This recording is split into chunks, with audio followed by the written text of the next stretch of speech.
Vice Ganda at Dingdong Dantes may matinding reaksyon kay Alvin Aragon.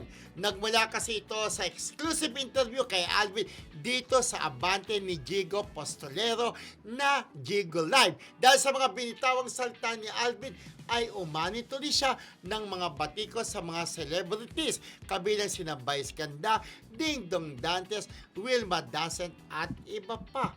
Talbog. Ang isa pa nag-react dyan, yung dating sexy star, si Meg Imperial. Sabi niya, perfect ka. Sabi nga gano'n. Ang dami! Tsaka si Wilma Dasen, pero yung pinaka sa akin na pinakamabigat talaga na talagang nagbigay ng kanyang saloobin, si Wilma Dasen kasi nag-live pa siya sa FB. Facebook niya. Yung sinabi niya, nung araw nung nalulung ka sa masamang bisyo, kumbaga, nahusgahan ka. Ginudge ka ba namin? Ginudge ka ba namin? Pero nung ikaw naman ay nagbago, na parang ikaw na lang ang katropa ni Lord, parang ikaw naman ang nanguhusga ngayon. Yeah. Parang yung sinasabi niya. At saka, yung mga, kumbaga yung pinipintasan niyang sex bomb, ito yung magaganda ang buhay ngayon. Ang gaganda ng buhay ng sex bomb, di ba? Correct. So parang yun, medyo napikon dun si Wilma Dasen. Si Dingdong Dantes naman, isang emoji lang ang kanyang cartoon character. Sa isang cartoon character na si Bob Belcher lang na naka-face palm. May ibig sabihin, parang ganun diba? lang ang parang ang ibig niyang sabihin yung parang nagulat siya siguro, in disbelief siya dun sa mga sinasabi ni Alvin, di ba? Si Vice Ganda naman, dinagdagan naman niya ng ika-11 utos naman, yung 10 utos ng Diyos dun sa contestant, di ba? Yap, nang tinanong ko, ano ka ba? Alam mo ba ilan ng utos ng Diyos? Sabi niya, 10. Ay hindi, 11 na. Ang ika-11 ay yung mag-resign ka sa sex bomb. Kasi yun ang sabi ni Alvin na utos daw ng Lord kay IC kung bakit nag-resign sa sex bomb. Dahil nga doon sa pinag-resign ni Lord. Kaya yun naka-11 utos, sabi. Pero diba? humanga ako dun sa, ito dagdagan nga natin yan, yung naging reaction din ni Sunshine Garcia, kumbaga kung saan na-interview siya ng mga kasamahan natin, dun sa isang endorsement niya, yung reaction niya, ay ayaw niya ng patulan. Yan ang opinion nila respeto na lang natin. Hindi na siya yung nagalit-galit. Sabi ko nga, di ba, tinext ko si Sunshine, hindi na talaga siya sumagot. So, ibig sabihin ayaw niya talaga.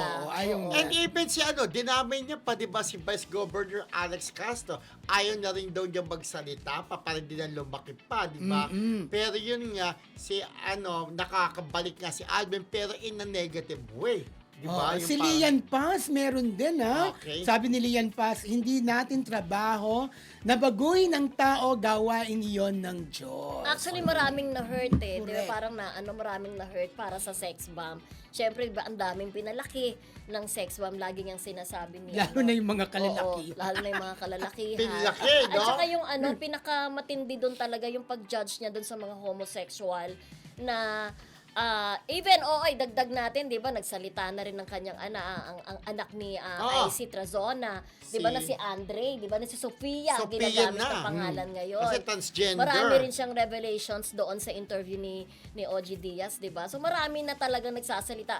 Si Jopay Pagya din, meron din siyang post, nakita ko lang, it's all about Lord, yung paniniwala natin kay Lord na taliwas doon sa mga sinasabi ni Alvin. So ang dami-dami na po. Parang wala pa yatang katapusan. Trending pa rin kasi talaga yung mga binitawang salita ni Alvin. At eksklusibo po yung interview na yan niya sa ating kasamahan dito po sa Abante na si Jigo Postolero sa Jigo Live. At ito nga, sinasabi, sumikat daw si Alvin Aragon, pero sumikat siya sa pagiging Negatron. Pero yun nga, ang di maganda kay Alvin, hindi na siya dapat nagbabanggit pa ng mga pangalan.